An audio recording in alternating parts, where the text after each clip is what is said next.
이 망할 늙은이, 당장 나가! 우리 엄마, 단돈 50만 원에 사갈 사람 없소? 그 남자가 술에 취해 내뱉은 말이었습니다.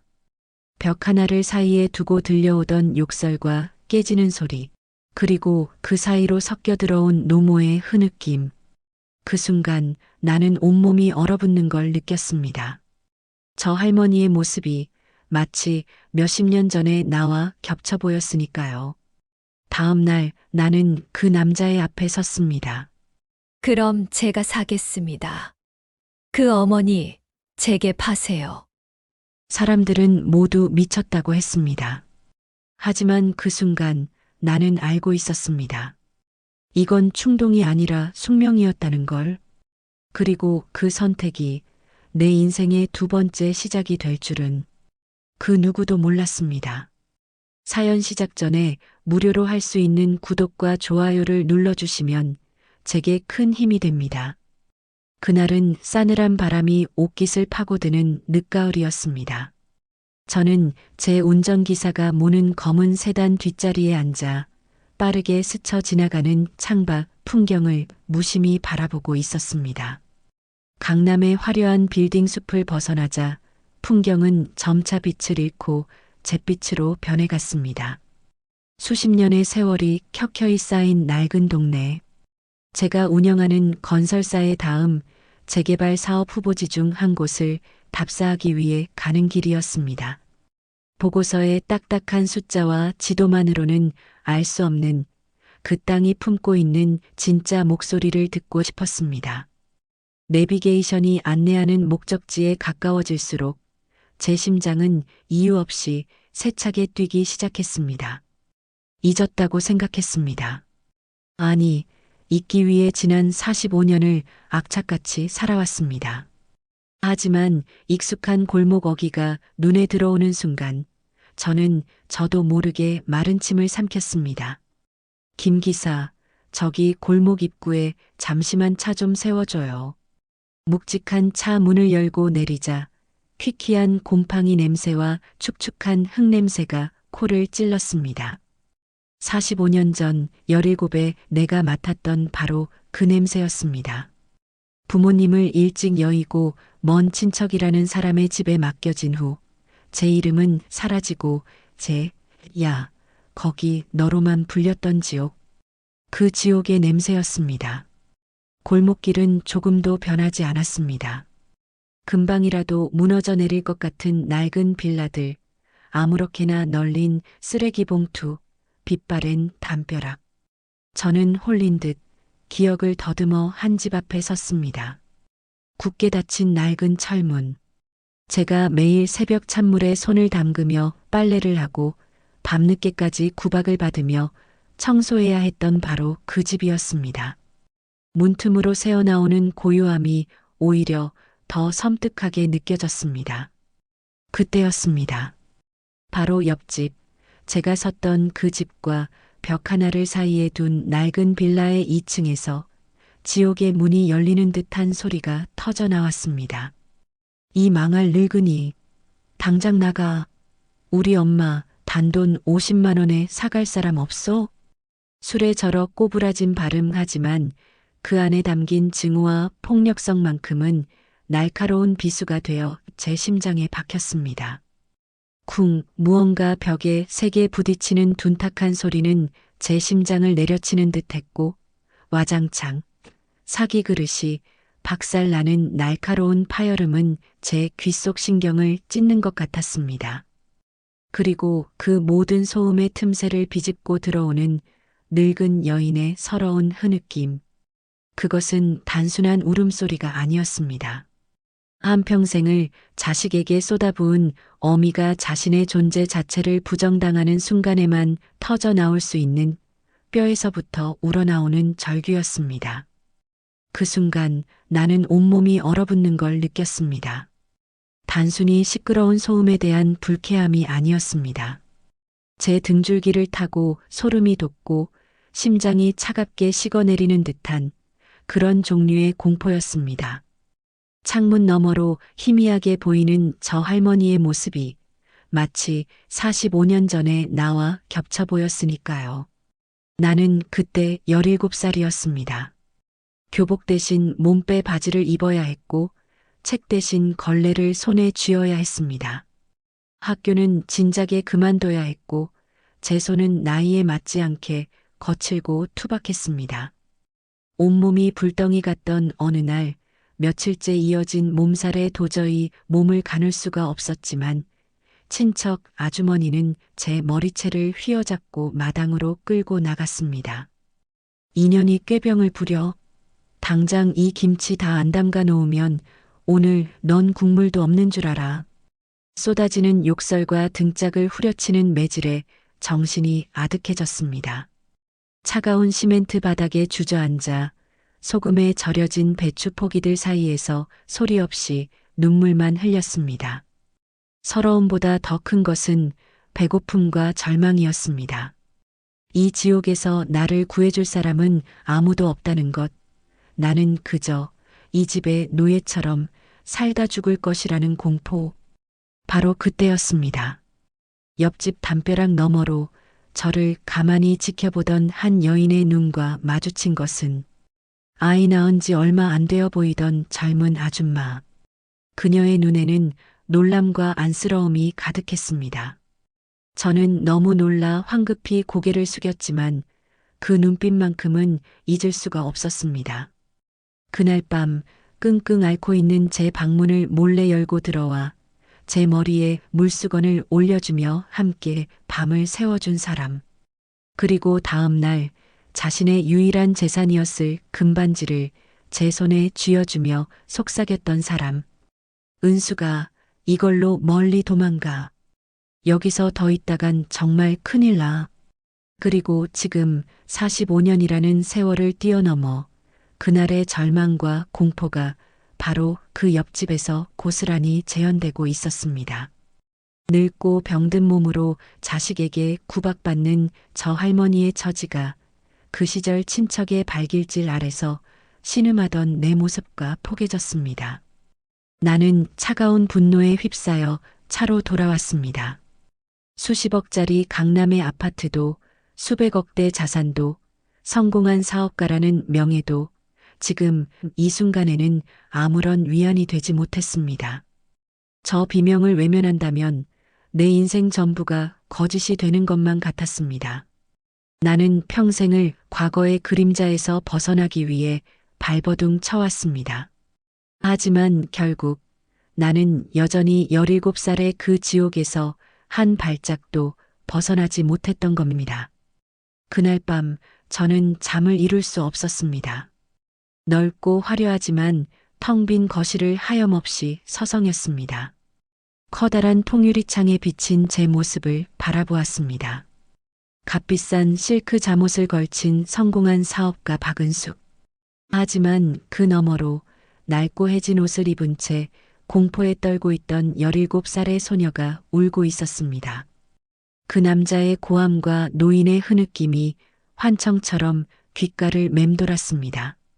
새벽녘이 되어서야 저는 결심을 굳혔습니다.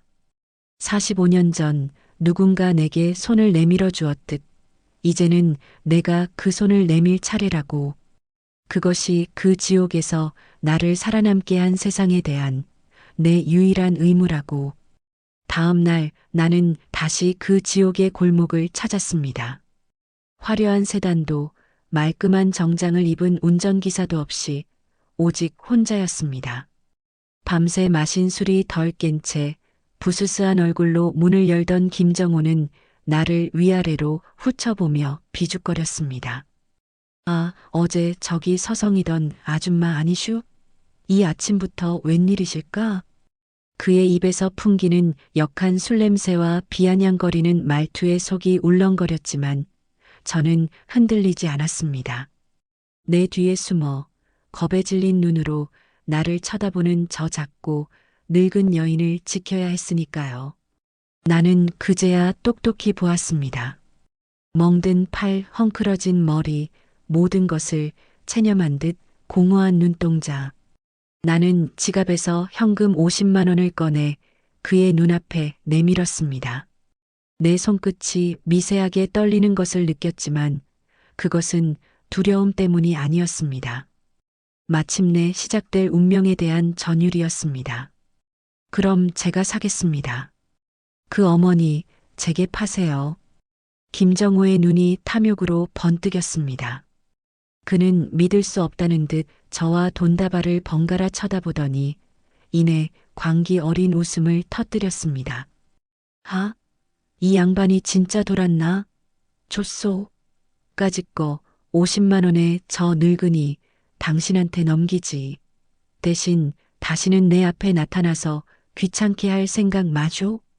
주변을 지나던 이웃 몇몇이 수군거리는 소리가 들렸습니다. 미쳤다고, 돈이 썩어나는 모양이라고. 하지만 그 순간 나는 알고 있었습니다. 이건 충동이 아니라 숙명이었다는 걸. 45년 전 차가운 시멘트 바닥에서 죽어가던 나를 살린 그 따뜻했던 눈빛에 대한 너무나도 늦어버린 나의 대답이라는 걸. 그리고 그 선택이 내 인생의 두 번째 시작이 될 줄은 그 누구도 몰랐습니다. 저 페류나 김정우는 물론이고 심지어 나 자신조차도 말입니다. 그 남자의 손에서 50만 원이 사라지는 순간 저는 제 손에 한 사람의 남은 인생이 통째로 들려오는 것을 느꼈습니다. 김정우는 돈다발을 허리춤에 쑤셔 넣으며 마치 쓰레기를 버리듯 제 등 뒤에 어르신을 향해 손짓했습니다. 자, 데려가쇼. 이제 저 늙은이는 당신 거요. 그는 뒤도 돌아보지 않은 채 휘파람까지 불며 유흥가 쪽으로 사라졌습니다. 그 자리에 남은 것은 영문도 모른 채 공포에 질려 파랗게 질린 얼굴로 저를 바라보는 작고 늙은 여인, 가리고 그 모습을 경멸과 동정이 뒤섞인 눈으로 바라보는 몇몇 이웃들 뿐이었습니다. 저는 어르신의 앙상한 팔을 조심스럽게 부축했습니다. 제 손에 닿는 팔은 살아있는 사람의 것이라고는 믿기지 않을 만큼 차갑고 가늘었습니다. 마치 금방이라도 부서져 내릴 것 같은 마른 나뭇가지 같았습니다. 어르신, 저와 함께 가시죠. 그 말에 어르신은 기겁하며 제 손을 뿌리치려 안간힘을 썼습니다. 그 눈에는 저를 향한 원망과 두려움이 가득했습니다. 어쩌면 저를 아들놈과 한패인 더 악독한 무언가로 여기고 있는지도 몰랐습니다. 이거 놓으시오. 내가 어딜 간다고. 나는 여기서 죽을 거요. 제발 그냥 가게 해주시오. 목소리는 쉬어 있었지만 그 저항은 필사적이었습니다. 저는 아무 말 없이 차를 대기시킨 골목 입구까지 어르신을 거의 반쯤 끌다시피 부축했습니다. 김 기사가 놀란 얼굴로 달려와 차 문을 열었고 저는 어르신을 뒷좌석에 조심스럽게 태웠습니다. 그 짧은 순간에도 어르신은 차 문을 붙잡고 내리려 발버둥 쳤습니다. 그 모습이 45년 전 어떻게든 그 지옥에서 벗어나려 몸부림치던 제 모습과 겹쳐 보여 심장이 아려왔습니다. 차는 낡고 음습한 골목을 벗어나 넓은 도로로 접어들었습니다.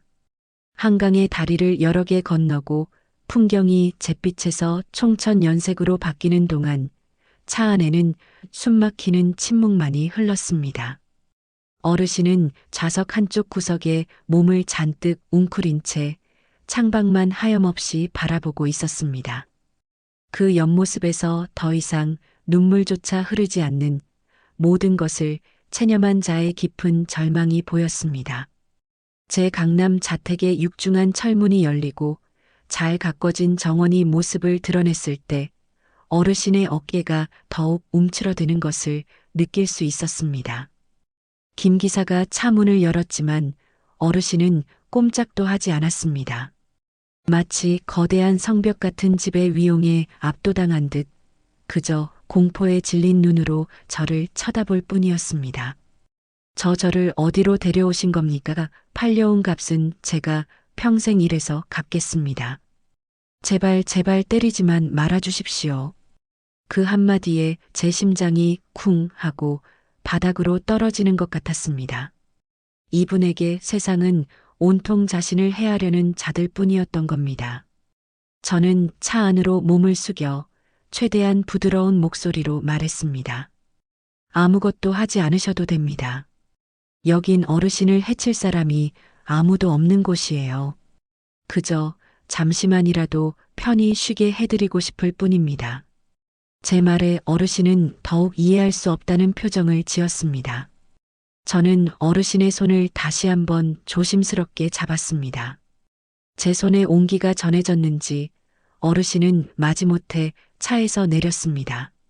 집 안으로 들어서는 순간 어르신은 현관 앞에 우뚝 멈춰 섰습니다.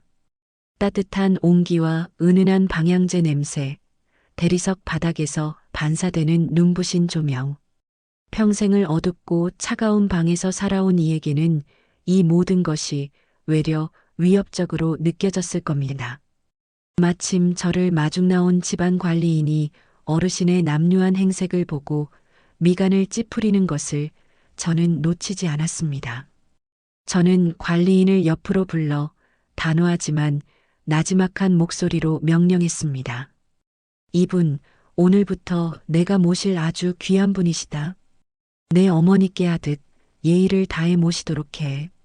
조금이라도 소홀함이 보이면 그땐 자네가 내 집에서 나가게 될 줄 알아. 관리인의 얼굴이 하얗게 질렸습니다. 저는 다시 어르신께 다가가 깨끗한 실내화 한 켤레를 발 앞에 놓아드렸습니다. 어르신은 자신의 때 묻은 신발과 눈부시게 하얀 실내화를 번갈아 보더니 감히 발을 들이지 못하고 망설였습니다. 저는 직접 무릎을 굽혀 어르신의 낡고 해진 신발을 벗겨드렸습니다. 양말도 신지 않은 발은 퉁퉁 붓고 갈라져 있었습니다. 그 발을 보는 순간 저는 또다시 울컥 하고 치밀어 오르는 무언가를 억지로 삼켜야 했습니다. 우선 식사부터 하시죠. 제가 제일 좋아하는 걸로 차려두었습니다. 식탁에는 김이 모락모락 나는 따뜻한 쌀밥과 소고기 뭇국, 정갈한 나물 반찬들이 차려져 있었습니다. 어르신은 식탁 의자에 앉는 것조차 어색해하며 그저 밥그릇만 뚫어져라 쳐다보았습니다. 제가 수저를 손에 쥐어드리자 그제야 마지못해 밥을 한술 뜨기 시작했습니다. 그런데 이상한 점을 발견했습니다. 어르신은 반찬에는 거의 손도 대지 않고 맨밥만 허겁지겁 입에 밀어 넣었습니다. 그러다 제가 잠시 다른 곳을 보는 척하자 조기구이 한 점을 몰래 손으로 집어 자신의 옷소매 속에 감추는 것이었습니다. 그 순간 저는 숨을 쉴 수가 없었습니다. 얼마나 굶주리고 얼마나 눈치를 보며 살아왔으면 이 풍족한 식탁 앞에서도 음식을 훔쳐 숨겨야만 했을까? 45년 전 친척 집에서 남은 음식을 몰래 숨겨뒀다가 들켜 죽도록 맞았던 제 모습이 눈앞에 선명하게 떠올랐습니다. 저는 애써 태어난 척 어르신의 밥그릇 위에 가장 큰 조기 살점을 올려드렸습니다. 어르신, 이거 드세요. 생선이 아주 맛있네요. 앞으로 매일 어르신 좋아하시는 걸로 상다리가 부러지게 차려드릴 겁니다. 그러니 숨기지 않으셔도 돼요. 제 말에 어르신은 화들짝 놀라며 옷소매 속에 감췄던 생선 조각을 떨어뜨렸습니다. 그리고 그 순간 꾹 참아왔던 눈물이 어르신의 깊게 팬 주름을 타고 쉴 새 없이 흘러내리기 시작했습니다. 소리 없는 오열이었습니다. 저는 아무 말 없이 그저 어르신의 등이 잠잠해질 때까지 가만히 어깨를 쓸어드릴 뿐이었습니다. 그날 밤 저는 어르신을 위해 가장 아늑하고 따뜻한 손님방을 준비했습니다.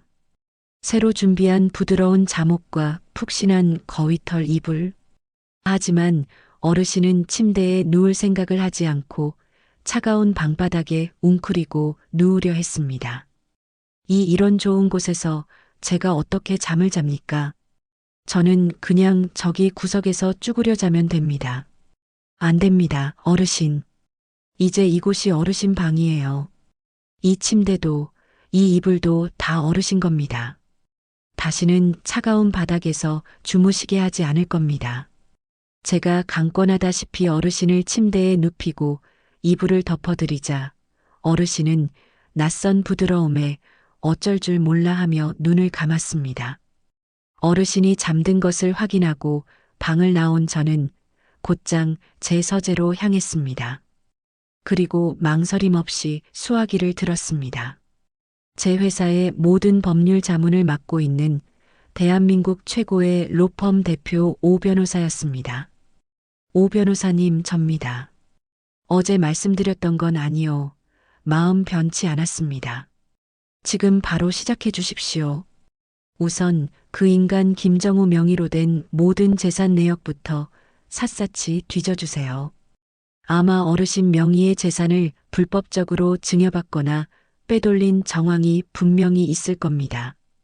그리고 상습 존속 폭행, 학대에 대한 증거도 수집해야 합니다. 제가 가진 모든 걸 동원해서라도 그 인간을 법의 심판대에 세워야겠습니다.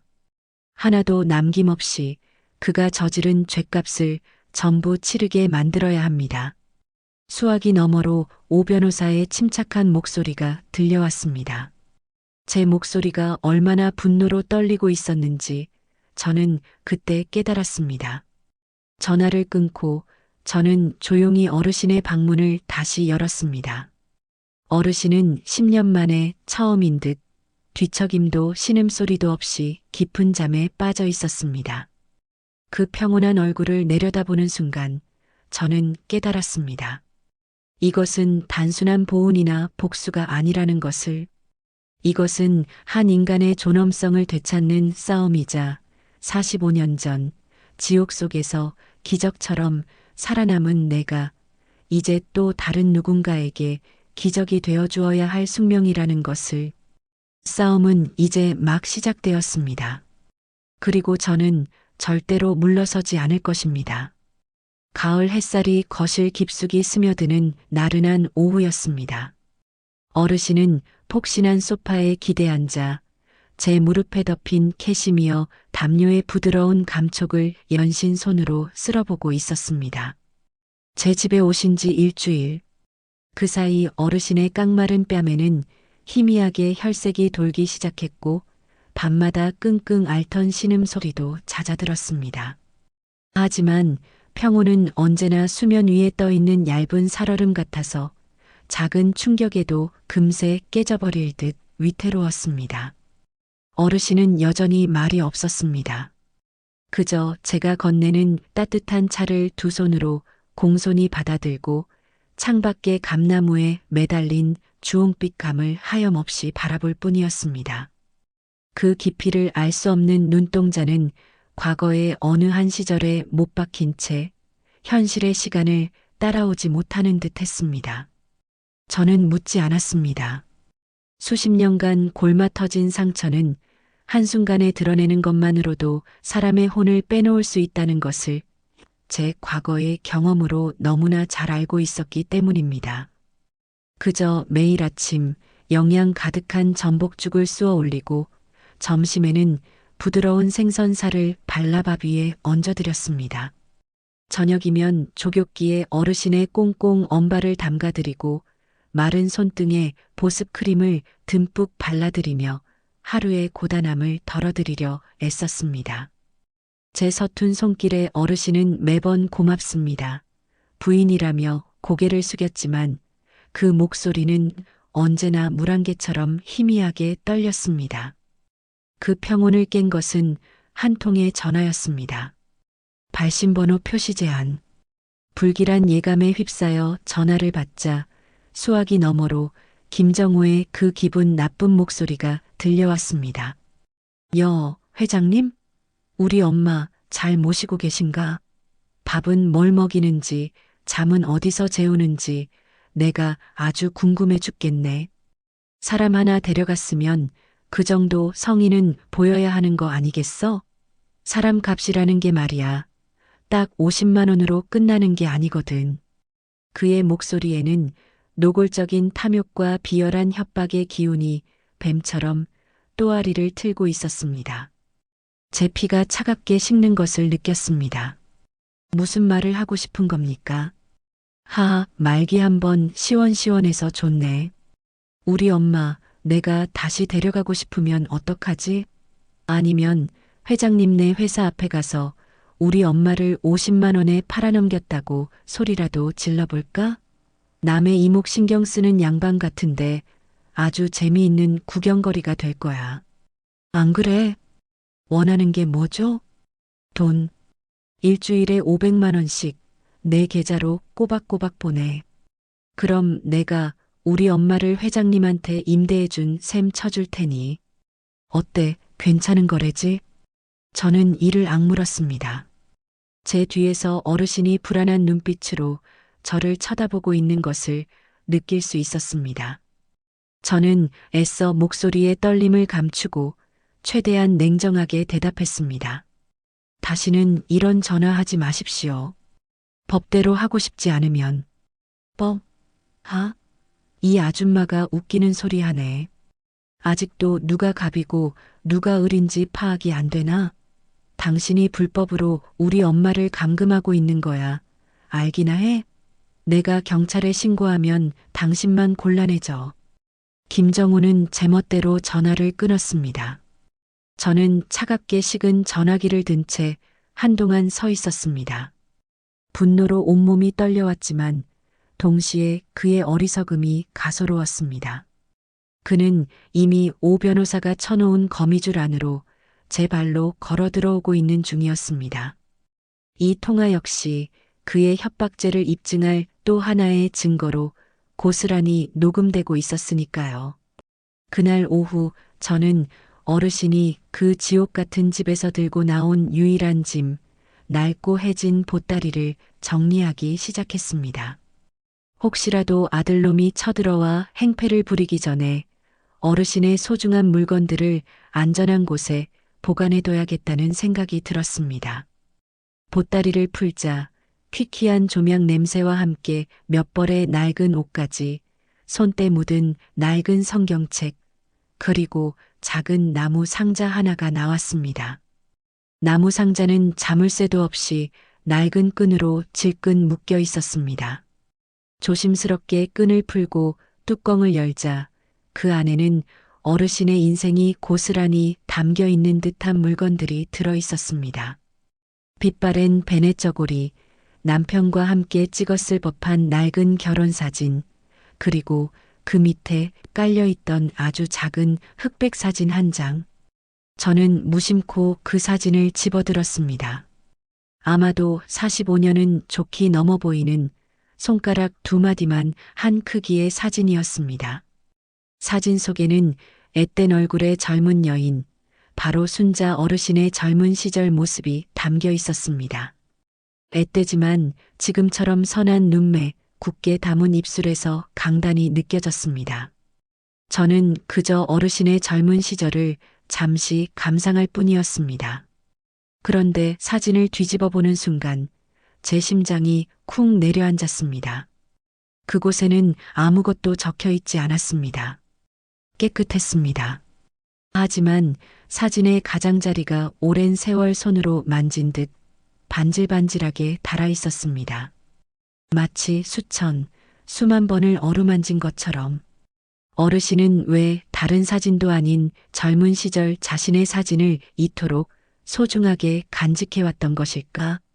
마치 그 시절의 자기 자신에게 무언가 계속해서 되뇌기라도 하듯이. 저는 알 수 없는 혼란에 휩싸여 사진에서 눈을 뗄 수가 없었습니다.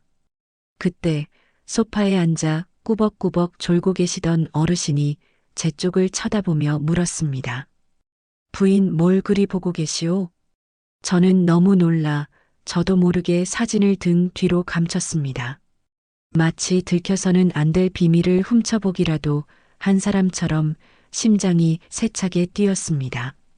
아닙니다, 어르신. 그냥 옛날 물건들을 정리하고 있었습니다.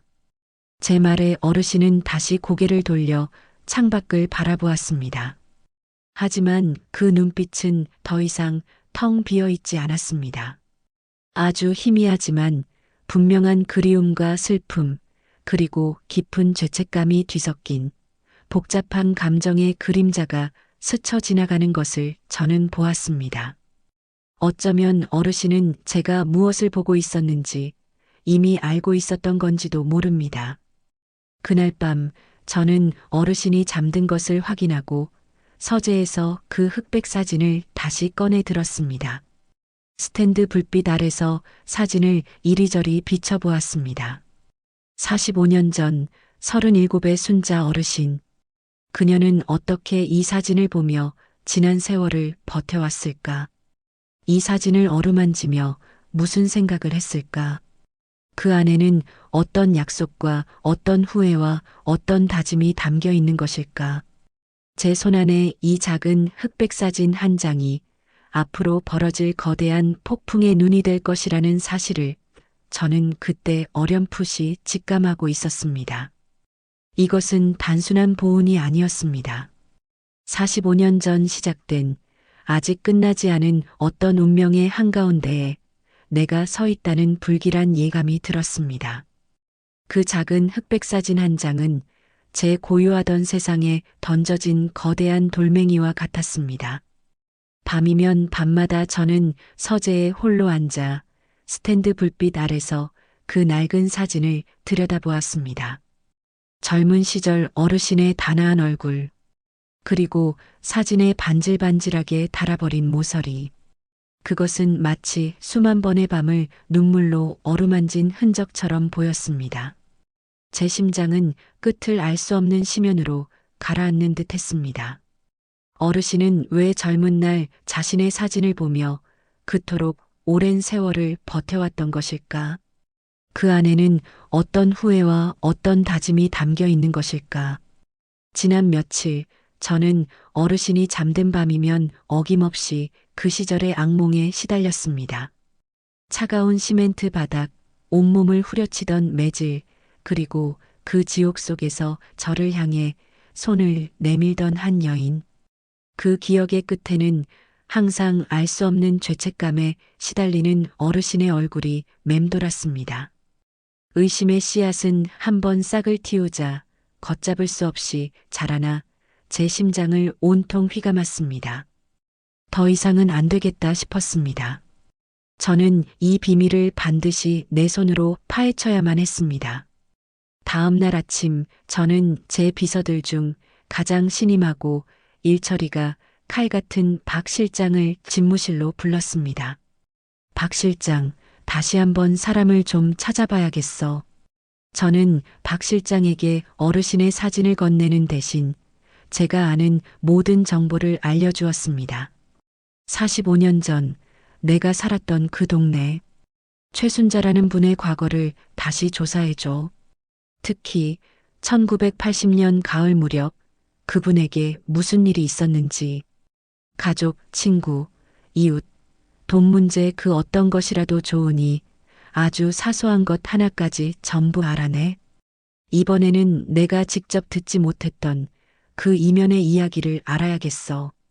박 실장은 제 비장한 표정을 읽었는지 아무것도 묻지 않은 채 굳은 얼굴로 돌아섰습니다. 그날 이후 집안의 공기는 더욱 무겁게 흘러갔습니다. 저는 어르신 앞에서 아무렇지 않은 척 더 살갑게 굴었습니다. 함께 정원을 산책하고 새로 나온 드라마를 보며 웃고 어르신이 좋아하시는 쑥개떡을 함께 만들기도 했습니다. 어르신은 제 노력 덕분인지 조금씩 과거의 그늘에서 벗어나 소녀처럼 웃는 순간도 있었습니다. 하지만 저는 알고 있었습니다. 우리 두 사람 사이에는 아직 건너지 못한 깊고 어두운 강이 흐르고 있다는 것을. 시간은 속절없이 흘러 박 실장에게 조사를 지시한 지 꼭 열흘째 되던 날이었습니다. 그는 약속대로 제 앞에 두툼한 보고서 한 뭉치를 내려놓았습니다. 회장님, 최순자 씨의 과거 행적에 대한 최종 보고입니다. 찾으시는 내용이 이 안에 있을 겁니다. 저는 떨리는 손으로 보고서의 첫 장을 넘겼습니다. 거기에는 어르신의 가족관계, 재산 내역 등 지난번과 비슷한 정보들이 정리되어 있었습니다. 하지만 보고서의 마지막 장, 1980년 가을, 주요 주변인 증언 기록이라는 항목에서 제 눈은 멈췄습니다. 당시 동네에서 구멍가게를 운영했다는 한 할머니의 증언이 녹취록 형태로 담겨 있었습니다. 순자? 아이고, 말도 마. 그 사람처럼 착하고 속 깊은 사람이 없었지. 그때만 해도 37, 아주 꽃다운 나이였어. 남편 일찍 여의고 아들 정우 하나 데리고 억척같이 살았지. 근데 그 아들이 어릴 때부터 몸이 약해서 병원 신세를 많이 졌어. 특히 그해 가을에는 폐렴이 심하게 와서 당장 큰 병원에 입원해서 약을 안 쓰면 죽을지도 모른다고 했었지. 제 심장이 철렁 내려앉았습니다. 순자가 아들 병원비를 마련하려고 백방으로 뛰어다녔어. 안 해본 일이 없었지. 그러다 마지막으로 시어머니한테 물려받은 금반지 하나를 팔려고 내놨었어. 그때 그 금반지면 애 병원비 대고도 남을 큰돈이었지. 내가 그걸 사주기로 하고 약속한 날 가게에서 기다리고 있었는데 그날 순자가 끝내 나타나지 않았어. 왜 나타나지 않았습니까? 나도 그게 궁금해서 며칠 뒤에 찾아갔지. 근데 순자 얼굴이 반쪽이 되어 있는 거야. 아들은 여전히 골골대고 있고. 그래서 내가 물었지. 금반지는 어쨌냐고. 그랬더니 순자가 글쎄 옆집에 새로 들어온 부모도 없이 친척 집에 얹혀 사는 불쌍한 애가 있는데 그 애가 죽도록 맞고 있는 걸 보고 차마 외면할 수가 없었다는 거야. 그래서 그 금반지를 그의 손에 쥐어주고 서울로 도망가라고 했다더군. 저는 숨을 쉴 수가 없었습니다. 그럼 아드님은 어떻게 됐습니까? 다행히 죽지는 않았어. 동네 사람들이 십시일반 돈을 모아줘서 겨우 고비는 넘겼지. 하지만 그때 제대로 치료를 못 받아서 그런지 평생을 골골대면서 자랐어. 순자는 그 아들 때문에 평생을 죄인처럼 살았지. 자기 때문에 아들이 저렇게 됐다고 자기가 나쁜 어미라고 밤마다 아들 잠든 거 보면서 울던 사람이 순자야. 그러니 저런 짐승 같은 놈이 나올 수밖에다 제 팔자라고 자기가 지은 죄를 받는 거라고 입버릇처럼 말했었지. 보고서는 거기서 끝이었습니다. 저는 텅 빈 눈으로 보고서의 마지막 문장을 하염없이 바라보았습니다. 세상의 모든 소리가 사라지고 제 귓가에는 오직 어르신의 그 깊은 한숨 소리만이 울려 퍼지는 듯 했습니다. 이제야 모든 조각이 맞춰졌습니다. 왜 어르신이 그토록 자신의 젊은 시절 사진을 어루만졌는지, 그것은 아들을 버리고 저를 택했던 그날의 자기 자신을 평생 꾸짖고 원망하며 살아온 처절한 속죄의 장표였던 것입니다. 아, 뜨거운 무언가가 제 가슴 속에서부터 터져나왔습니다. 그것은 슬픔도 분노도 감사함도 아니었습니다. 그 모든 것을 뛰어넘는 인간의 숭고한 희생 앞에서 느끼는 처절한 경외심이었습니다. 저는 보고서를 든 채 비틀거리며 거실로 향했습니다. 어르신은 여전히 창가에 앉아 뜨개질을 하고 있었습니다. 저는 어르신 앞에 조용히 무릎을 꿇었습니다. 어르신은 뜨개질을 멈추고 의아한 눈으로 저를 바라보았습니다. 왜 그러시오, 부인? 무릎은 왜? 저는 고개를 들 수가 없었습니다. 바닥으로 뜨거운 눈물이 뚝뚝 떨어졌습니다. 저는 울먹이며 간신히 입을 열었습니다. 어르신 왜 그러셨어요? 왜 저 같은 걸 살리시느라 어르신 아들을 왜? 제 말에 어르신의 얼굴이 하얗게 굳어졌습니다. 손에 들고 있던 뜨개질 실타래가 바닥으로 굴러떨어졌습니다. 어르신은 당황과 혼란이 뒤섞인 눈으로 저를 바라보며 몸을 뒤로 물렸습니다. 부인께서 지금 무슨 말씀을 제가 부인을 살리다니요? 저는 흐느끼며 어르신의 무릎을 붙잡았습니다. 그리고 그제야 제 정체를 밝혔습니다. 어르신 저예요. 45년 전 그 지옥 같은 집에서 어르신이 금반지를 쥐어주며 도망치게 해주셨던 그 계집아이 은숙이에요. 박은숙 바로 접니다. 제 고백에 어르신의 눈이 일생일대의 충격을 받은 듯 믿을 수 없다는 듯 크게 뜨였습니다. 어르신은 떨리는 손으로 제 얼굴을 어루만졌습니다. 주름진 손끝으로 제 눈과 코, 입을 더듬으며 마치 기억의 조각들을 맞추려는 듯 필사적으로 저를 확인했습니다. 내가 정말 그 은숙이란 말이냐, 살아있었구나. 이렇게 멋지게 커주었구나. 어르신은 부인도 아가씨도 아닌 45년 전의 기억 속 그 소녀를 부르듯 저를 은숙아라고 불렀습니다. 그리고는 제 어깨를 붙잡고 오열했습니다. 저는 그런 어르신을 부둥켜 안았습니다.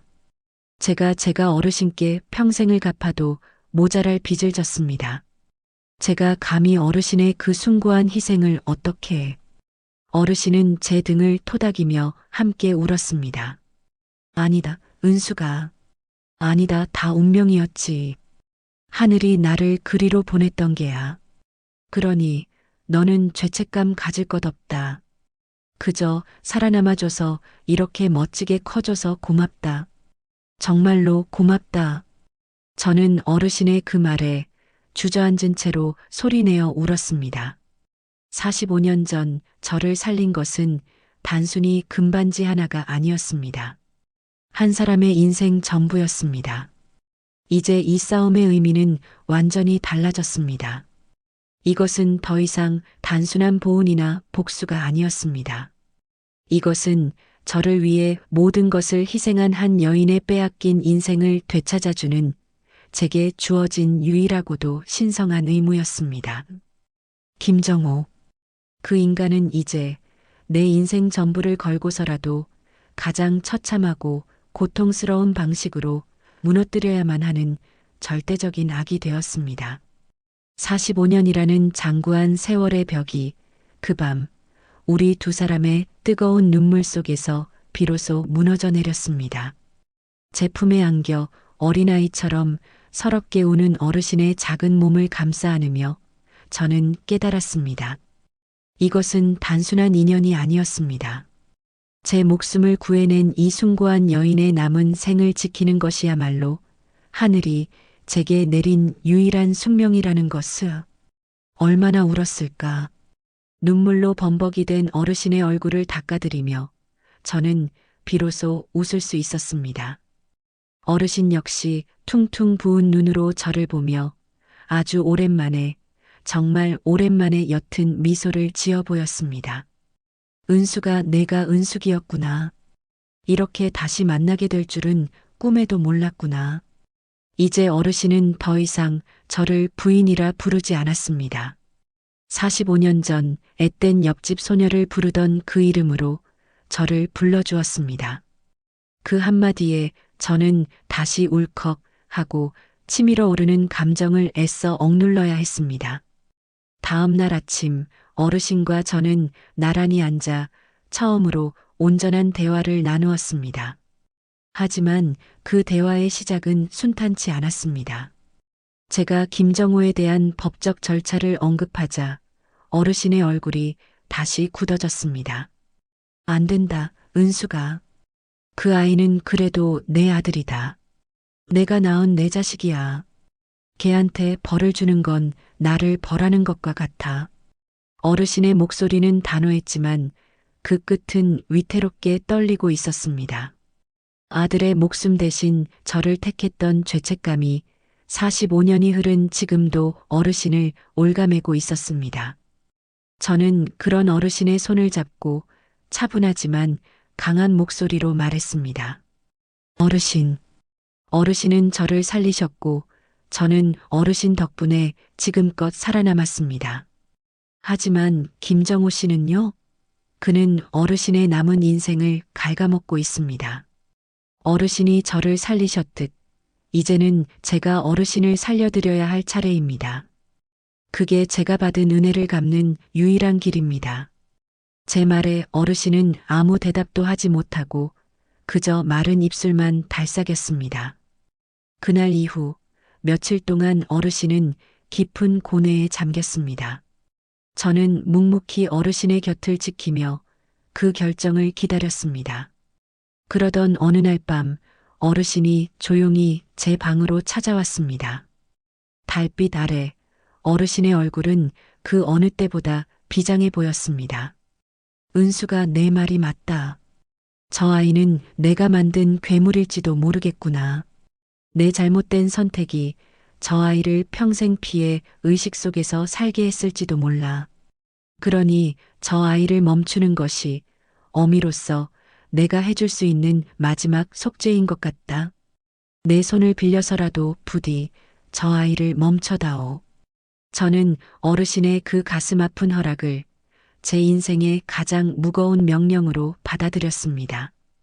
저는 오 변호사에게 전화를 걸었습니다. 제 목소리는 얼음장처럼 차가웠습니다. 오 변호사님, 이제 시작하죠. 김정호가 그동안 어르신 명의의 낡은 빌라를 담보로 대출을 받고 연금을 갈취해 왔습니다. 그 모든 부당이득에 대한 반환 청구 소송과 함께 그가 어르신 몰래 숨겨둔 차명 계좌와 부동산에 대해 즉시 가압류 절차를 밟아주십시오. 단 한 푼도 빼돌리지 못하게 완벽하게 숨통을 조여야 합니다. 그의 재산은 처음부터 그의 것이 아니었습니다. 평생 아들에게 시달리면서도 혹시나 늙어 아들에게 짐이 될까 두려워 어르신이 평생 모아두었던 마지막 생명줄이었습니다. 저는 그 모든 것을 제자리로 돌려놓을 참이었습니다. 그와 동시에 저는 제가 가진 또 다른 무기를 사용하기로 했습니다. 바로 언론이었습니다. 저는 가장 신뢰하는 경제부 기자에게 연락해 김정호의 이야기를 익명으로 흘렸습니다. 수백억 자산가로 알려진 유명 건설사 회장의 주변을 맴도는 수상한 남자, 그의 정체는 늙은 노모의 연금까지 갈취의 도박으로 탕진한 패류나? 라는 자극적인 제목으로 말입니다. 여론이라는 보이지 않는 칼날이 김정호의 목을 서서히 겨누기 시작한 것입니다. 예상대로 김정호는 미친 개처럼 날뛰기 시작했습니다. 자신의 통장이 모두 정지되고 사채업자들에게 쫓기는 신세가 되자 그는 하루가 멀다 하고 제게 전화를 걸어 온갖 욕설과 협박을 퍼부었습니다. 야, 박은숙, 너 지금 나랑 해보자는 거지? 당장 가압류 안 풀어? 내가 내년 회사까지 찾아가서 다 뒤집어 엎어버릴 줄 알아. 저는 그의 발악을 차가운 조소와 함께 들었습니다. 김정호 씨, 당신이 갈 곳은 내 회사가 아니라 경찰서입니다. 당신이 저지른 죗값을 치를 준비나 하시죠. 며칠 뒤 저는 김정호에게 직접 만나자는 연락을 취했습니다. 그는 의외라는 듯 그러나 덥석 제안을 받아들였습니다. 우리는 한적한 호텔의 스카이라운지에서 마주 앉았습니다. 그는 수척해진 얼굴로 도끼 어린 눈으로 저를 노려보고 있었습니다. 돈 때문에 보자고 한 거면 꿈깨. 내 놈한테 줄 돈은 단 10원도 없으니까. 제 말에 그가 테이블을 주먹으로 내리치며 소리쳤습니다. 돈? 누가 돈 달래? 당신이 뭔데 내 인생에 끼어들어? 우리 엄마 당신이 뭔데 데려가서 이 사단을 만들어? 당신 어머니이기 이전에 그분은 내 생명의 은인입니다. 당신 같은 짐승에게 더 이상 그분의 숭고한 인생을 더럽히게 둘 수는 없어서요. 저는 차갑게 그의 말을 끊고 결정적인 한마디를 던졌습니다. 45년 전 가을, 당신이 폐렴으로 힘들어하던 그날, 어르신은 당신의 병원비였던 금반지를 팔아 옆집에서 매일같이 맞고 살던 이름 모를 계집아이에게 주셨습니다. 당신 대신 그 아이를 살렸던 겁니다. 그 계집아이가 바로 접니다. 김정호의 얼굴이 순식간에 하얗게 질리는 대신 뒤틀린 분노로 시뻘겋게 달아올랐습니다. 그는 믿을 수 없다는 듯 저를 노려보더니 광기 어린 웃음을 터뜨렸습니다.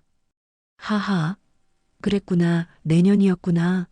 내 인생을 망쳐놓은 게 바로 내년이었어. 그 금반지 원래 내 거였어. 내 목숨값이었단 말이야. 그런데 우리 엄마가 그걸 너한테 줘? 그래서 내가 평생 이 모양 이 꼴로 살아온 거 아니야. 그래, 잘 만났다. 내놔. 내 인생 당장 내놓으라고 이 도둑년아. 그의 반응은 제 예상을 벗어나지 않았습니다. 그는 죄책감 대신 뻔뻔한 피해 의식과 자기 합리화로 가득 차 있었습니다. 저는 자리에서 일어섰습니다. 완전히 이성을 잃고 발악하는 그를 내려다보며 저는 마지막 한마디를 남겼습니다. 당신이 빼앗긴 건 금반지 하나지만 어르신은 인생 전부를 빼앗겼습니다. 그리고 나는 이제 그 모든 것을 되찾을 겁니다. 당신에게서. 이것은 시작일 뿐이었습니다. 그날 이후 복수는 제 삶의 유일한 목표가 되었습니다. 김정호를 향한 법적, 재정적 압박은 계획대로 차질 없이 진행되었습니다. 어르신 명의의 낡은 빌라를 담보로 그가 저질렀던 불법 대출 기록, 지난 수년간 갈취해 온 연금 내역, 그리고 도박 빚을 갚기 위해 어르신 몰래 손댔던 차명 계좌까지 오 변호사의 팀은 그의 모든 돈줄을 맹렬하게 파고들었습니다. 법원은 우리의 가압류 신청을 받아들였고 김정호는 하루아침에 빈털터리가 되었습니다. 돈줄이 막힌 맹수는 더욱 포악해졌습니다. 그는 매일같이 제 회사와 집 주변을 어슬렁거리며 저주를 퍼부었고 차마 입에 담지 못할 욕설이 담긴 협박 문자를 하루에도 수십 통씩 보내왔습니다. 저는 그 모든 것을 묵묵히 증거로 수집하며 그의 발악을 차갑게 지켜볼 뿐이었습니다. 어르신은 그 모든 상황을 불안한 눈으로 지켜보면서도 제 곁을 묵묵히 지켜주었습니다. 밤이면 잠 못 드는 저를 위해 따뜻한 대추차를 끓여주었고 낮이면 정원을 함께 걸으며 제 손을 말없이 잡아주었습니다. 그 주름진 손에서 전해져 오는 온기는 이 지독한 싸움을 버텨나갈 수 있는 유일한 힘이었습니다. 우리는 서로에게 서로의 구원이 되어주고 있었습니다. 하지만 김정호는 제가 예상했던 것보다 훨씬 더 교활하고 비열한 놈이었습니다. 벼랑 끝에 몰린 그는 자신이 가진 마지막 무기를 꺼내 들었습니다. 바로 피해자 코스프레였습니다. 어느 날 아침 대한민국을 떠들썩하게 만든 인터넷 기사 하나가 터져 나왔습니다. 단독 수백억 자산가 K 회장, 치매 노인 감금 후 재산 탈취 의혹 아들 김씨 눈물의 호소. 기사 내용은 충격적이었습니다. 김정호는 기자 앞에서 눈물을 흘리며 제가 자신의 늙고 병든 어머니를 호화로 온 집에 감금하고 온갖 감언이설로 꿰어 평생 모은 재산을 빼앗으려 한다는 파렴치한 거짓말을 늘어놓았습니다.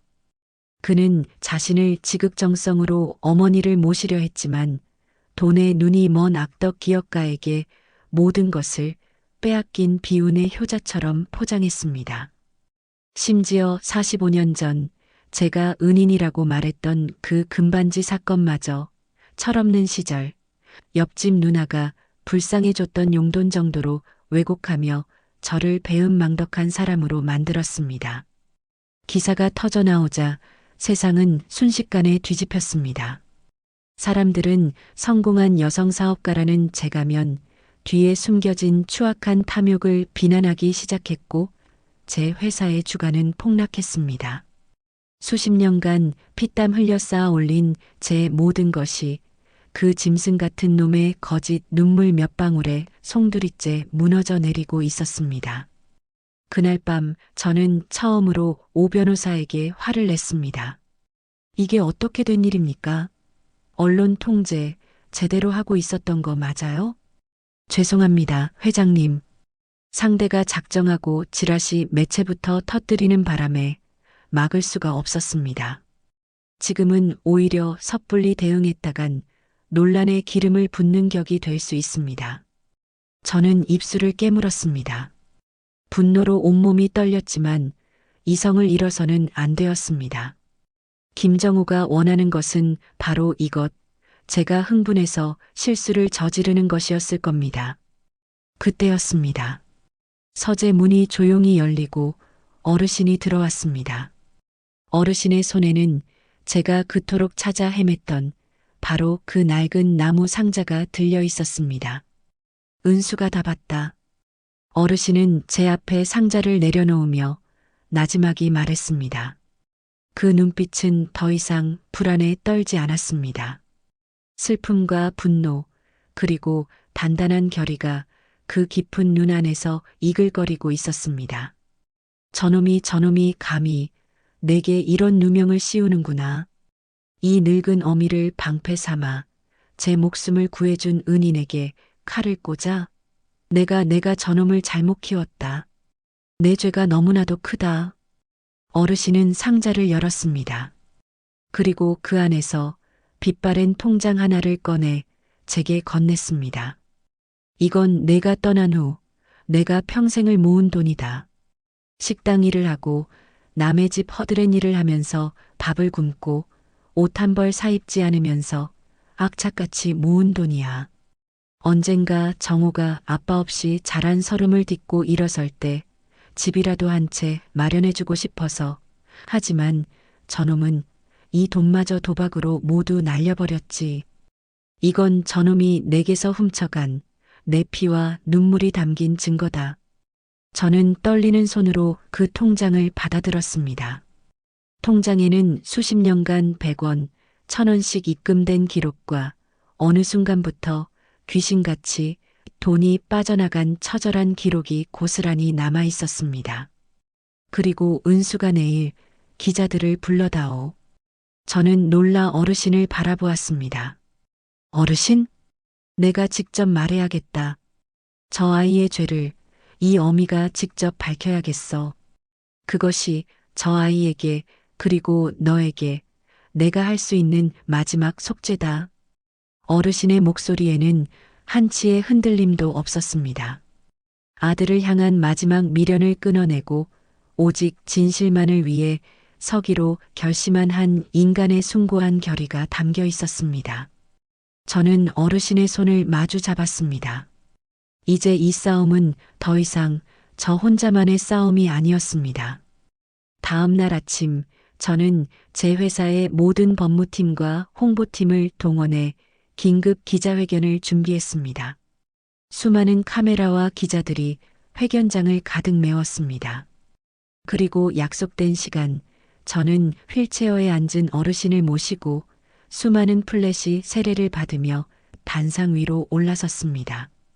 김정우가 만들어낸 거짓의 폭풍 한가운데로 우리는 그렇게 가장 연약하지만 가장 강인한 모습으로 걸어 들어갔습니다.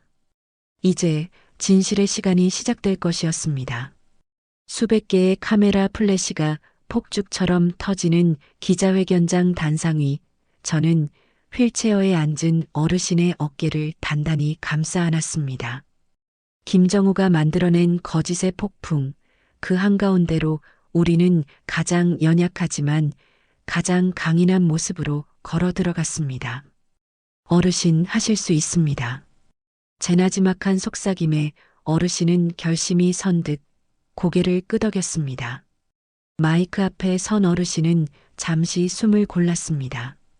장내는 물을 끼얹은 듯 조용해졌습니다. 저는 오늘 제 아들 김정호의 어미로서 이 자리에 섰습니다. 어르신의 목소리는 가늘게 떨렸지만 그 안에는 쇠심줄 같은 단단함이 박혀 있었습니다.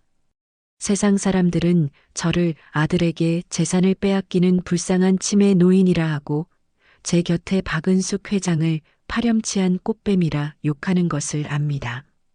하지만 모든 것은 거짓입니다. 제 아들 정우는 효자가 아닙니다. 지난 수십 년간 이 늙은 어미의 피를 빨아먹고 산 거머리이자 제 인생을 지옥으로 몰아넣은 악마였습니다. 장내가 술렁이기 시작했습니다. 어르신은 아랑곳하지 않고 품에서 그 낡은 통장을 꺼내 들었습니다. 이 통장에는 제 아들이 저에게서 갈취해간 피눈물의 세월이 고스란히 담겨 있습니다. 제 낡은 빌라를 담보로 돈을 대출받아 도박으로 탕진하고 매달 나오는 푼돈 같은 연금마저 빼앗아 갔습니다. 돈을 주지 않으면 저를 죽이겠다고 협박하고 집안의 모든 것을 부수며 행패를 부렸습니다. 제가 지난 수십 년간 겪어온 일입니다. 어르신의 고백에 기자들은 충격에 휩싸여 질문조차 잊은 듯 했습니다. 어르신은 이제 저를 바라보며 말을 이어갔습니다. 그리고 박은숙 회장 이 사람은 제게서 무언가를 빼앗아간 사람이 아닙니다. 오히려 제게 모든 것을 내어준 사람입니다.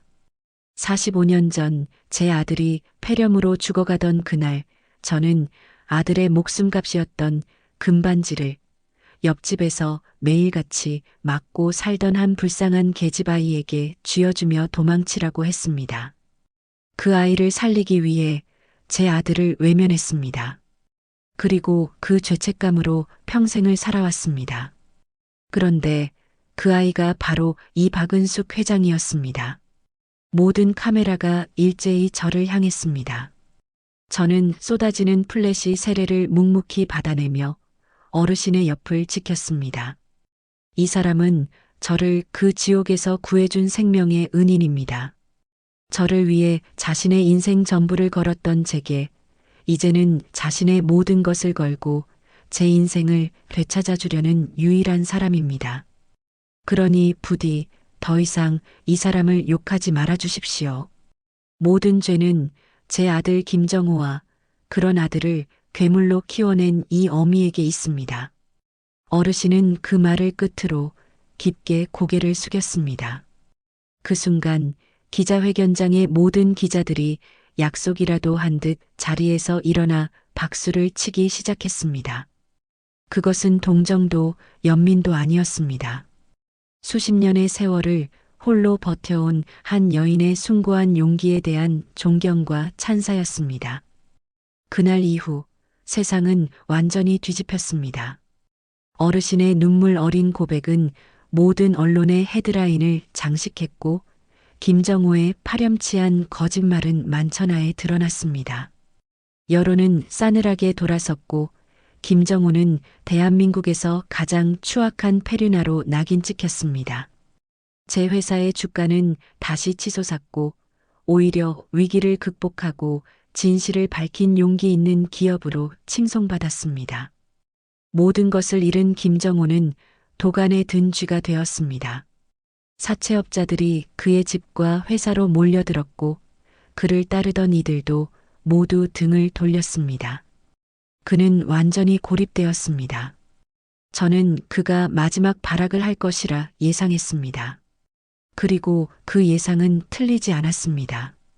오 변호사는 김정호가 해외로 도주할 가능성을 제기하며 출국금지 신청을 했고 저는 그의 마지막 발악이 어르신을 향할 것이라 직감했습니다. 저는 경호팀의 인력을 2배로 늘리고 24시간 밀착 경호를 지시했습니다. 특히 어르신이 정기적으로 물리치료를 받는 병원에는 사복 경호원들을 미리 배치해 만일의 사태에 대비했습니다. 며칠 뒤 비가 억수같이 쏟아지던 오후였습니다. 어르신의 물리치료가 끝나고 제가 부축하여 병원 복도를 나서는 순간이었습니다. 저 멀리서 술에 절어 흐트러진 몰골의 김정호가 이쪽을 향해 미친 듯이 달려왔습니다. 엄마, 내 엄마 내놔. 이 도둑년아. 그는 경호원들의 재질을 뿌리치고 핏발이 선 눈으로 어르신의 휠체어를 붙잡으려 했습니다.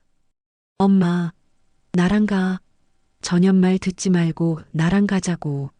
내가 잘못했어. 다시는 안 그럴게. 전현이 우리 사이를 갈라놓은 거야. 엄마. 그의 처절한 외침은 그러나 반성이나 후회가 아니었습니다. 마지막 동아줄을 잡으려는 짐승의 발악일 뿐이었습니다. 주변의 환자들과 보호자들이 놀라 비명을 지르며 흩어졌고 병원 복도는 순식간에 아수라장이 되었습니다. 이 미친놈아, 어딜 가려고. 경호원들이 달려들어 그의 팔을 붙잡았지만 그는 미친 사람처럼 뿌리치며 어르신에게 달려들었습니다. 저는 어르신을 제 등 뒤로 숨기고 그의 앞을 막아섰습니다. 거기까지. 제 차가운 목소리에 김정호의 움직임이 잠시 멈칫했습니다. 비켜. 우리 엄마야. 내가 뭔데 막아서. 당신은 이미 어머니를 버렸습니다. 50만 원에 어머니를 판 그때에도, 그리고 평생에 걸쳐서도 이제 와서 어머니를 찾을 자격 당신에겐 없습니다. 닥쳐. 다 너 때문이야. 내가 나타나서 내 인생이 이렇게 된 거라고. 원래 내 것이었던 금반지를 훔쳐간 도둑년. 그의 뻔뻔한 궤변에 저는 실소조차 나오지 않았습니다. 저는 그를 가만히 벌레를 보듯 쳐다보며 말했습니다. 아니, 당신 인생은 당신 스스로 망친 겁니다. 당신의 탐욕과 어리석음이 당신을 이 지경으로 만든 겁니다. 어르신의 희생을 당신의 실패에 대한 변명거리로 삼지 마십시오. 역겹습니다. 제 말에 그는 완전히 이성을 잃고 제게 달려들었습니다. 하지만 그의 주먹이 제게 닿기도 전에 등 뒤에 있던 건장한 경호원들에게 양팔이 붙잡혀 무력하게 제압당했습니다. 곧이어 복도 끝에서 달려온 경찰들이 그의 손에 차가운 수갑을 채웠습니다.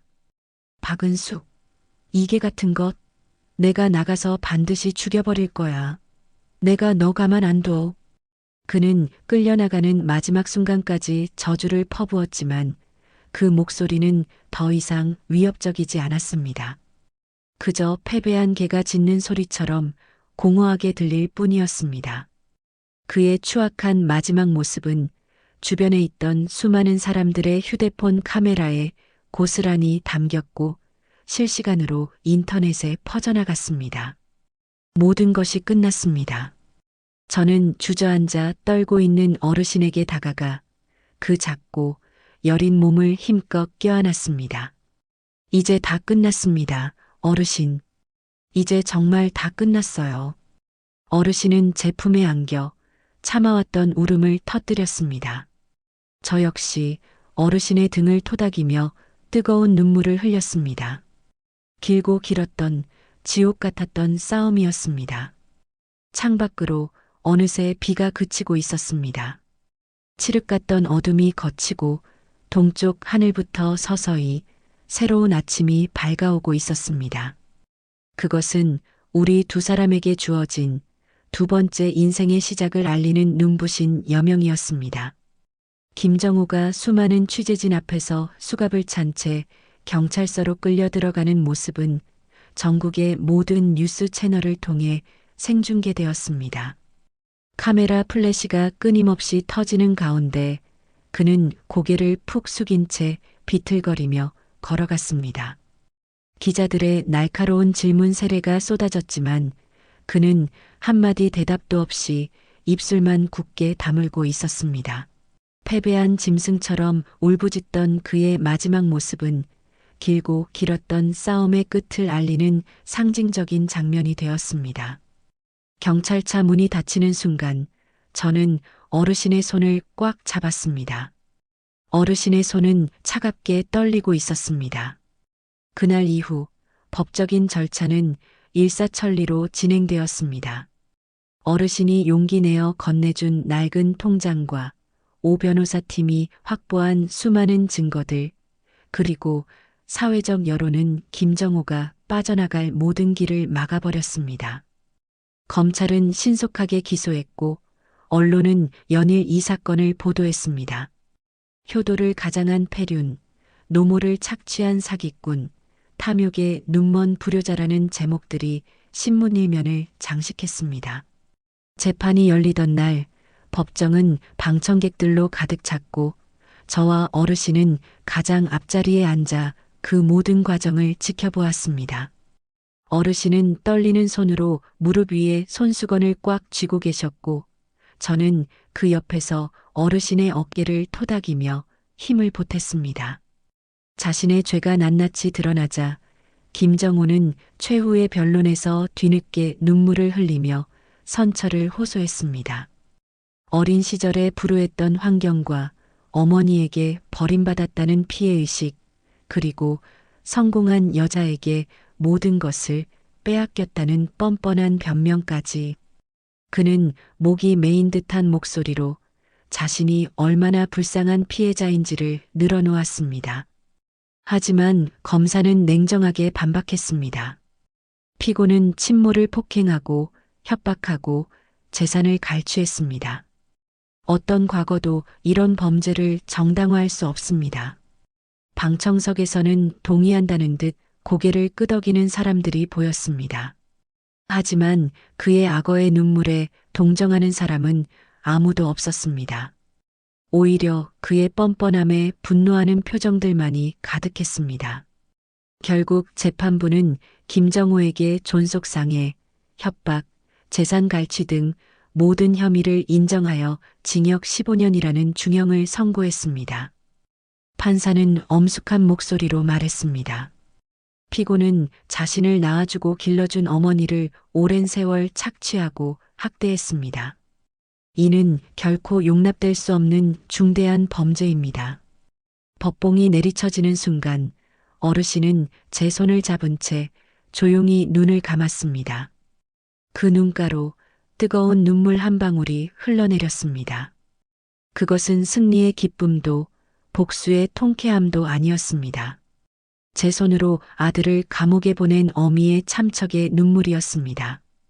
저는 어르신의 떨리는 어깨를 꼭 안았습니다. 법정을 나서는 우리의 발걸음은 무겁기만 했습니다. 모든 것이 끝났습니다. 지긋지긋했던 싸움도, 밤잠을 설치게 했던 불안도, 세상의 손가락질도. 김정호는 교도소로 수감되었고 그의 재산은 어르신께 돌아왔으며 우리를 괴롭혔던 사람들은 모두 사라졌습니다.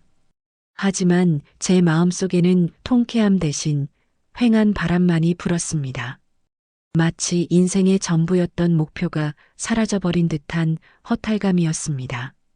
수개월 동안 온 정신을 쏟아부었던 싸움이 끝나고 나니 남은 것은 텅 빈 공허함뿐이었습니다. 복수의 끝은 이토록 허무한 것이었을까? 저는 밤마다 잠들지 못하고 천장을 바라보며 이런 생각에 잠겼습니다.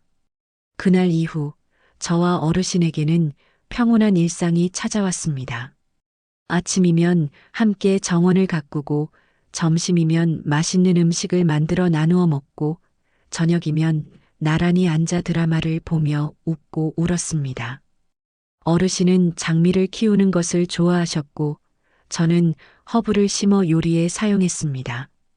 주말이면 근처 시장에 함께 나가 신선한 재료를 사오기도 했습니다. 그토록 바라던 평범한 일상이었지만 우리는 그 안에서 온전히 행복하지만은 않았습니다. 어르신은 아들을 감옥에 보냈다는 죄책감에 종종 밤잠을 설쳤고 저 역시 복수라는 이름 아래 한 인간을 파멸로 이끌었다는 씁쓸함을 지울 수 없었습니다. 우리는 말없이 서로의 고통을 이해하며 조용히 서로를 위로했습니다. 어느 봄날 우리는 함께 어르신의 고향 집이 있던 동네를 찾았습니다. 버스를 타고 2시간을 달려 도착한 그곳은 개발의 물결에 휩쓸려 완전히 변해버려 있었습니다. 옛날의 낮은 기와집들은 사라지고 그 자리에는 높은 아파트들이 빼곡히 들어서 있었습니다. 좁았던 길은 넓은 아스팔트 도로로 바뀌었고 정겨웠던 구멍가게들은 편의점으로 대체되어 있었습니다. 모든 것이 변해버린 그곳에서 유일하게 남은 것은 낡은 골목길 끝에 서 있는 오래된 느티나무 한 그루뿐이었습니다. 수백 년은 되어 보이는 그 나무는 세월의 흔적을 고스란히 담은 채 우뚝 서 있었습니다. 어르신은 그 나무 아래 멈춰 서서 아련한 눈빛으로 나무를 올려다보았습니다. 봄바람에 흔들리는 연두색 새잎들이 햇살을 받아 반짝이고 있었습니다. 저 나무 아래서 정호가 아장아장 걸음마를 배웠지. 넘어지면 울다가도 내가 손을 내밀면 금세 방긋 웃던 아이였는데 어르신의 목소리는 떨리고 있었습니다. 그 눈에는 아득한 추억이 어려 있었습니다. 저는 아무 말 없이 어르신의 어깨를 감싸 안았습니다. 어르신에게 김정호는 악마이기 이전에 가슴으로 낳아 기른 아픈 손가락이었습니다. 첫걸음을 뗄 때의 기쁨도, 첫말을 할 때의 감격도, 학교에 입학하던 날의 뿌듯함도 모두 생생한 기억으로 남아있을 것입니다. 그 천륜을 어찌 쉽게 끊어낼 수 있겠습니까? 어미의 사랑은 아무리 배신당해도 완전히 사라지지 않는 법입니다. 어르신, 언젠가 김정호 씨를 용서할 수 있으시겠어요? 제 조심스러운 질문에 어르신은 한참 동안 말이 없었습니다. 나무를 올려다보던 시선이 천천히 내려와 멀리 보이는 산을 향했습니다. 봄빛이 가득한 산은 연초록으로 물들어 있었습니다. 그러다 이내 저를 보며 희미하게 웃어 보였습니다. 용서라, 그건 내가 할 수 있는 게 아닌 것 같구나. 그저 저 아이가 자신의 죄를 진심으로 뉘우치고 새로운 사람으로 태어나길 바랄 뿐이다. 어미로서 내가 해줄 수 있는 건 이제 그것밖에 남지 않았지. 어르신의 목소리에는 깊은 체념과 동시에 여전히 남아있는 모성애가 배어 있었습니다. 저는 그 말을 들으며 깨달았습니다. 진정한 복수의 완성은 상대를 파멸시키는 것이 아니라 내가 그 상처로부터 완전히 자유로워지는 것이라는 것을, 그리고 그 자유는 미움이 아닌 용서를 통해서만 얻을 수 있다는 것을, 복수는 끝이 아니라 새로운 시작을 위한 과정이었던 것입니다. 그날 저녁 집으로 돌아온 저는 서재에서 낡은 나무 상자를 다시 꺼내 들었습니다. 먼지가 쌓인 그 상자 안에는 지난 세월의 아픔이 고스란히 담겨 있었습니다. 그리고 그 안에 어르신의 낡은 통장과 함께 제가 그동안 모아왔던 김정호의 모든 죄의 기록들을 함께 넣었습니다. 증거 서류들, 녹음 파일들, 사진들, 그 모든 것들을 조심스럽게 상자 안에 넣었습니다. 저는 그 상자를 깊숙한 곳에 넣어두고 자물쇠로 잠갔습니다. 이제 이 지독한 과거를 놓아줄 시간이었습니다. 과거에 발목 잡혀 살 수는 없었습니다.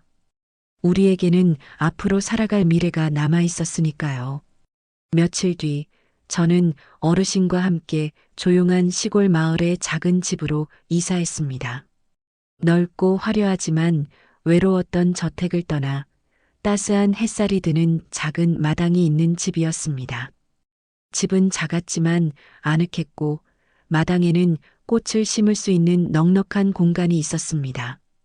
우리는 그곳에서 화초를 심고 텃밭을 가꾸고 동네 이웃들과 스스럼 없이 어울리며 살아갔습니다.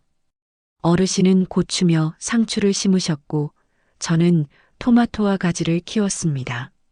이웃들은 처음에는 낯설어 했지만 곧 우리를 마을의 일원으로 받아들였습니다.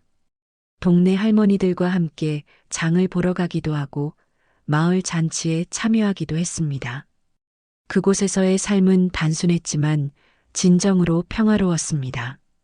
어느 화창한 오후 마당의 평상에 앉아 함께 강아지를 쓰다듬던 어르신이 문득 제게 물었습니다. 마당에는 우리가 함께 키운 강아지 한 마리가 뛰어놀고 있었고 꽃들은 만개하여 향기를 풍기고 있었습니다. 은수가, 너는 이제 행복하냐? 저는 어르신의 질문에 잠시 하늘을 올려다보았습니다. 파란 하늘 위로 흰 구름이 유유히 흘러가고 있었습니다. 새들이 지저귀는 소리가 들렸고 봄바람이 볼을 스쳤습니다. 저는 어르신을 보며 진심으로 활짝 웃었습니다. 네, 어르신. 이제 정말 행복합니다. 제 대답에 어르신도 마주 웃었습니다. 주름진 눈가에 따스한 햇살 같은 미소가 번졌습니다. 45년이라는 기나긴 세월을 돌아 비로소 제자리를 찾은 두 영혼은 그렇게 서로를 마주보며 웃고 있었습니다. 그 순간 저는 깨달았습니다. 진정한 행복은 화려함이 아니라 평범함 속에 있다는 것을, 그리고 사랑하는 사람과 함께하는 순간이 바로 천국이라는 것을. 복수는 끝났지만 우리의 이야기는 아직 끝나지 않았습니다. 용서와 화해라는 어쩌면 더 어렵고 긴 숙제가 남아있을지도 모릅니다. 하지만 이제 우리는 혼자가 아니었습니다.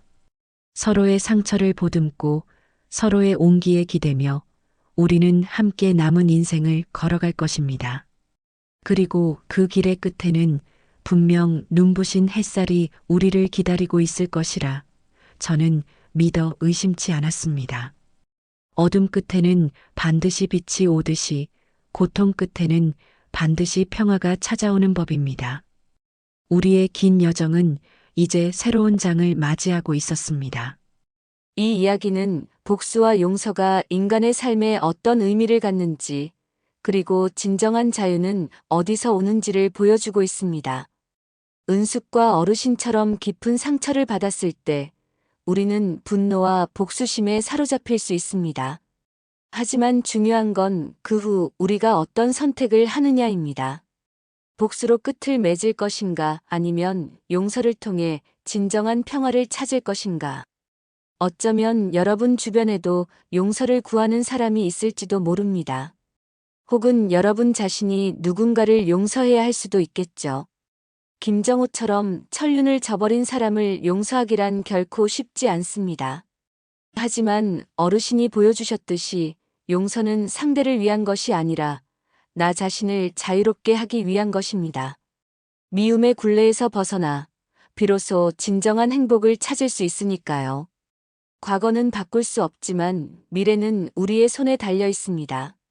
오늘의 이야기가 여러분의 마음에 작은 위로와 용기가 되었기를 바랍니다. 앞으로도 여러분의 마음을 울리는 다양한 이야기로 찾아뵙겠습니다. 여러분의 하루가 따뜻한 위로로 가득하길 바랍니다. 채널 구독과 좋아요도 잊지 말고 부탁드립니다.